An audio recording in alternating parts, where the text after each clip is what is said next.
Hello everyone, कैसे हैं आप सब। आशा करती हूँ आप सभी अच्छे होंगे, खुश होंगे, खुशहाल होंगे। मैं कविता आप सभी का मेरे यूट्यूब चैनल हिंदी साहित्य और ज्ञान में स्वागत करती हूँ। आज की वीडियो है हिंदी साहित्य का भक्ति काल भाग 2, जिसमें 100 क्वेश्चन लिए गए हैं। इसके पहले हिंदी साहित्य के भक्ति काल का भाग 1 वीडियो चैनल पे अपलोड है, जिसमें 100 क्वेश्चन लिए गए थे। इस वीडियो में 101 से 200 क्वेश्चन लिए गए हैं, यानी कुल मिला के इस वीडियो में भी 100 क्वेश्चन हैं हिंदी साहित्य के भक्ति काल से संबंधित। चलिए क्वेश्चन की तरफ चलते हैं। क्वेश्चन नंबर 101, कबीर अपने परम तत्व को राम कहते हैं, इसी परम तत्व को गुरु नानक ने क्या कहा है? तो कबीर अपने परम तत्व को राम कहते हैं, तो इसी परम तत्व को गुरु नानक ने शब्द कहा है। आगे देखते हैं क्वेश्चन नंबर 102, नानक देव जी के पदों को गुरु ग्रंथ साहब में किस प्रकरण में संकलित किया गया है? तो महला। नानक देव जी के पदों को गुरु ग्रंथ साहब में महला प्रकरण में संकलित किया गया है।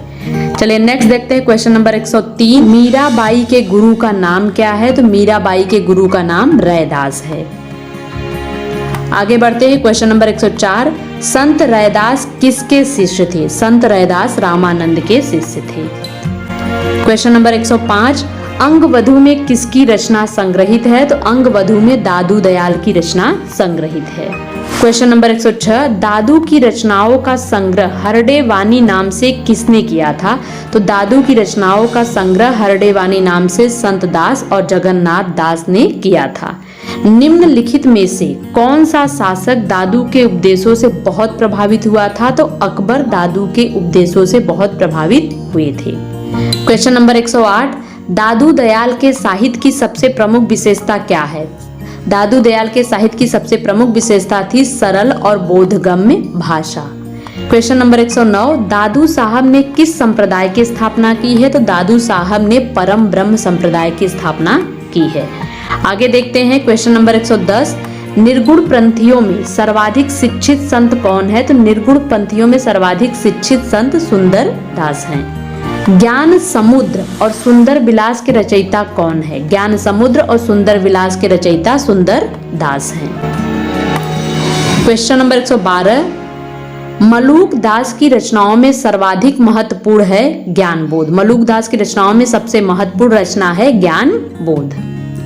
क्वेश्चन नंबर 113, भक्ति काल की वह वीर काव्य कृति जिसमें राणा प्रताप का यशोगान हुआ है, तो वह कृति है दूर साजी आढ़ा कृत की रचना विरुद्ध छिहत्तरी में। आगे देखते हैं क्वेश्चन नंबर 114, सूफी शब्द के उत्पत्ति के मूल से किस शब्द को सर्वाधिक मान्यता मिली है? तो सूप। सूफी शब्द के उत्पत्ति के मूल से सूप शब्द को सर्वाधिक मान्यता मिली है। नेक्स्ट क्वेश्चन नंबर 115, सूफियों द्वारा अपनाई गई मसनवी शैली से आशय है, यानी सूफियों द्वारा अपनाई गई मसनवी शैली से क्या आशय है? आशय है रचना के आरंभ में ईश वंदना, पैगंबर की स्तुति, साहे वक्त की प्रशंसा आदि। चलिए क्वेश्चन नंबर 116 देखते हैं, हिंदी का प्रथम सूफी कवि कौन है? हिंदी का प्रथम सूफी कवि मुल्ला दाऊद हैं। क्वेश्चन नंबर 117, सूफी मत में साधना के कितने सोपान हैं? तो सूफी मत में साधना के 4 सोपान हैं। क्वेश्चन नंबर 118, प्रेमाख्यान काव्य परंपरा सूफी कवियों का मुख्य दर्शन है तसव्वुफ। प्रेमाख्यान काव्य परंपरा में सूफी कवियों का मुख्य दर्शन है तसव्वुफ। क्वेश्चन नंबर 119, सूफी साधकों में महिला संत कौन है? राबिया। सूफी साधकों में महिला संत राबिया है। 120 क्वेश्चन नंबर, सूफी साधना के कितने संप्रदाय हैं? तो सूफी साधना के 4 संप्रदाय हैं। क्वेश्चन नंबर 121, हिंदी सूफी काव्य किस भाषा में रचा गया है? तो हिंदी सूफी काव्य अवधी भाषा में रचा गया है। नेक्स्ट देखते हैं 122 क्वेश्चन नंबर, लखम सेन पद्मावती कथा के रचयिता कौन है? तो लखम सेन पद्मावती कथा के रचयिता दामो कवि हैं। क्वेश्चन नंबर 123, कुतुबन के गुरु कौन थे? तो कुतुबन के गुरु शेख बुरहान हैं। क्वेश्चन नंबर 124, कुतुबन द्वारा रचित प्रेमाख्यान काव्य क्या है? तो कुतुबन द्वारा रचित प्रेमाख्यान काव्य है मृगावती। नेक्स्ट, मधुमालती के रचनाकार कौन है? तो मधुमालती के रचनाकार मंझन जी हैं। मधुमालती प्रेमाख्यान काव्य का नायक कौन है? तो मधुमालती प्रेमाख्यान काव्य के नायक मनोहर हैं। क्वेश्चन नंबर 127, मुल्ला दाऊद की रचना चंदायन किस लोक कथा पर आधारित है? तो मुल्ला दाऊद की रचना चंदायन चनैनी लोक कथा पर आधारित है। चंदायन में अलौकिक सत्ता का प्रतीक कौन है? चंदायन में अलौकिक सत्ता का प्रतीक चंदा को माना गया है। चले आगे बढ़ते हैं। क्वेश्चन नंबर 129, सूफी प्रबंध काव्यों परम सत्ता के साथ कौन सा भाव मिलता है? सूफी प्रबंध काव्यों परम सत्ता के साथ दाम्पत्य भाव मिलता है। क्वेश्चन नंबर 130, असाइद कृत हंसावली का रचना स्रोत क्या है? तो असाइद कृत हंसावली का रचना स्रोत विक्रम और बेताल की कथा है। क्वेश्चन नंबर 131 देखते हैं। सूफी कवि प्रेमाश्रयी काव्यधारा के कवि कहे गए हैं। क्यों कहे गए हैं? क्योंकि सूफी काव्य में प्रेम की उत्कृष्ट विरह व्यंजना और प्रतीकात्मकता है, इसलिए सूफी कवि प्रेमाश्रयी काव्यधारा के कवि कहे गए हैं। आगे देखते हैं 132 क्वेश्चन नंबर। अनलहक, अनलहक यानी मैं ही ब्रह्म हूँ किसने घोषित किया है? मंसूर ने घोषित किया है। क्वेश्चन नंबर 133 की तरफ बढ़ते हैं। जायसी से पूर्व की प्रेमाख्यान काव्यकृति प्रेमावती के रचयिता हैं रंजन। जायसी से पूर्व की प्रेमाख्यान काव्यकृति प्रेमावती के रचयिता कौन है? रंजन है। आगे देखते हैं 134 क्वेश्चन नंबर। अखरावट काव्यकृति के रचयिता कौन है? जायसी। नेक्स्ट बढ़ते हैं। देवनागरी वर्णमाला के एक एक अक्षर को लेकर सिद्धांत भरी तत्वों से युक्त चौपाइयां हैं किसमें? अखरावट में है। क्वेश्चन नंबर 136, जायसी की किस कृति में कयामत का वर्णन है? तो जायसी की आखिरी कलाम में कयामत का वर्णन किया गया है। प्रेम की पीर का कवि कौन है या किसे कहा जाता है? तो प्रेम के पीर का कवि जायसी को कहा जाता है, मलिक मोहम्मद जायसी को। क्वेश्चन नंबर 138 देखते हैं। सूफी कवियों को क्या कहा जाता है? सूफी कवियों को प्रेम मार्गी कवि कहा जाता है। क्वेश्चन नंबर 139 देखते हैं। किस सूफी कवि ने अपनी कृति में चौपाइयों के बीच में दोहे न रखकर बरवे का प्रयोग किया है? नूर मोहम्मद ने। नेक्स्ट देखते हैं 140 क्वेश्चन नंबर। कुतुबन कृत मृगावती को, कुतुबन की रचना मृगावती को सूफी प्रेमाख्यान परंपरा की प्रथम काव्य किसने माना है? तो इसे माना है आचार्य रामचंद्र शुक्ल जी ने। आगे देखते हैं question number 141। Doctor Hazari Prasad Dwivedi ने सूफी प्रेमाख्यान परंपरा की प्रथम कृति किसे माना है? तो डॉक्टर हजारी प्रसाद द्विवेदी ने ईश्वर दास की रचना सत्यवती कथा को सूफी प्रेमाख्यान परंपरा की प्रथम रचना माने हैं। Question number 142। मलिक मोहम्मद जायसी के गुरु कौन थे? तो मलिक मोहम्मद जायसी के गुरु सैयद अशरफ हैं। Question number 143। सूफी कवियों का सबसे प्रिय अलंकार कौन सा है? तो सूफी कवियों का सबसे प्रिय अलंकार समासोक्ति है। Question number 144। भारतीय अद्वैतवाद में जो स्थान माया का है, सूफी काव्य में वही स्थान किसका है? शैतान का है। चलिए आगे बढ़ते 145 क्वेश्चन नंबर को देखते हैं। पद्मावत को प्रकाश में लाने का श्रेय किस आलोचक को जाता है? तो पद्मावत को प्रकाश में लाने का श्रेय आचार्य रामचंद्र शुक्ल को जाता है। Question number 146। पद्मावत की कथा वस्तु के पूर्वार्ध भाग को आलोचकों ने क्या माना है?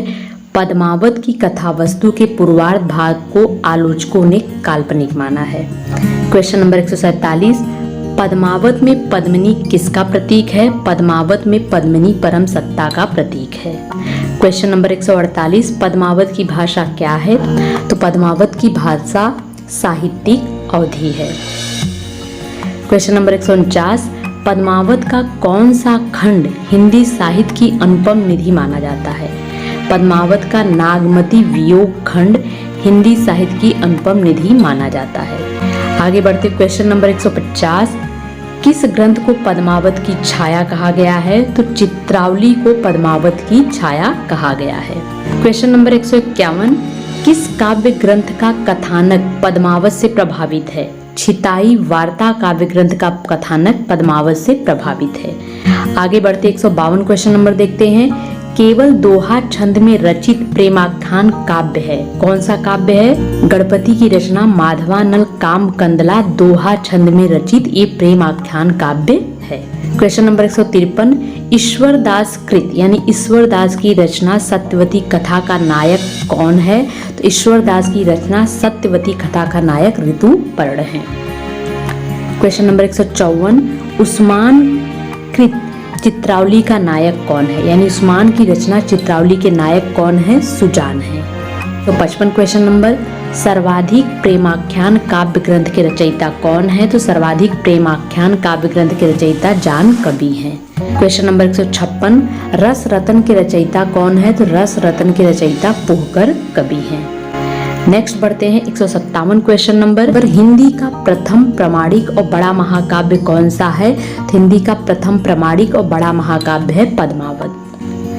क्वेश्चन नंबर 158, हिंदी राम भक्ति काव्यधारा के आदि प्रवर्तक कौन है? हिंदी राम भक्ति काव्यधारा के आदि प्रवर्तक रामानंद जी हैं।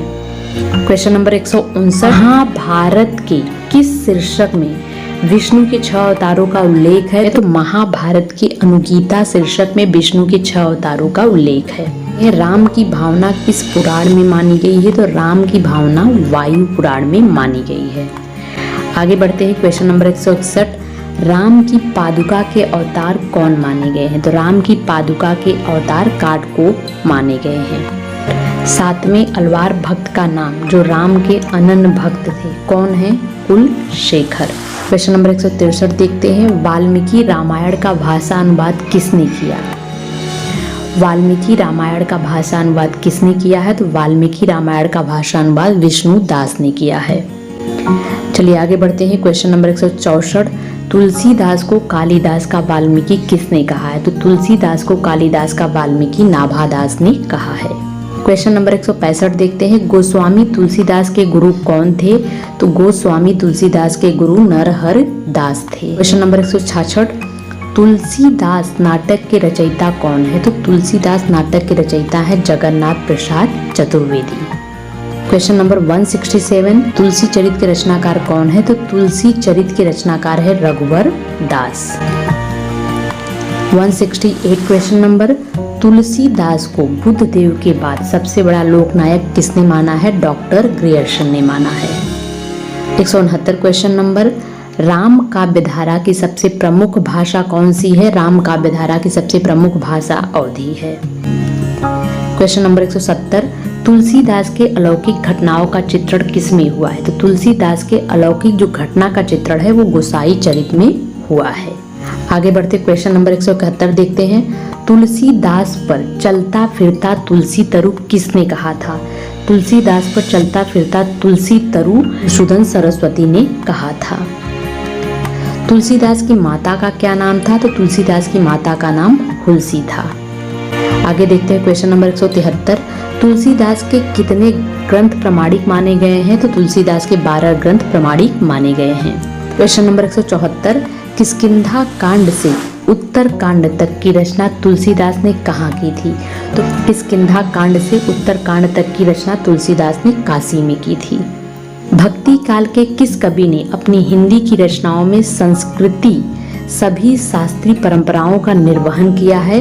तो तुलसीदास ने किया है। हिंदी की रचनाओं में संस्कृति के सभी शास्त्रीय परंपराओं का निर्वहन तुलसीदास ने किया है। विनय पत्रिका का एक अन्य नाम क्या है? तो विनय पत्रिका का दूसरा नाम है राम विनयावली। आगे बढ़ते हैं, विनय पत्रिका की भाषा क्या है? विनय पत्रिका की भाषा ब्रज है। क्वेश्चन नंबर 178 देखते हैं, विनय पत्रिका की रचना किस रूप में है? विनय पत्रिका की रचना गीति रूप में की गई, यानी गीति काव्य के रूप में की गई है। क्वेश्चन नंबर 179, विनय पत्रिका में आत्मनिवेदन कितने रागों में हुआ है? तो विनय पत्रिका में आत्मनिवेदन 21 रागों में हुआ, यानी 21 रागों में किया गया है। विनय पत्रिका का प्रमुख रस क्या है? तो विनय पत्रिका का प्रमुख रस शांत है। क्वेश्चन नंबर 181 देखते हैं, विनय पत्रिका का विषय क्या है? विनय पत्रिका का विषय आध्यात्मिक जीवन है।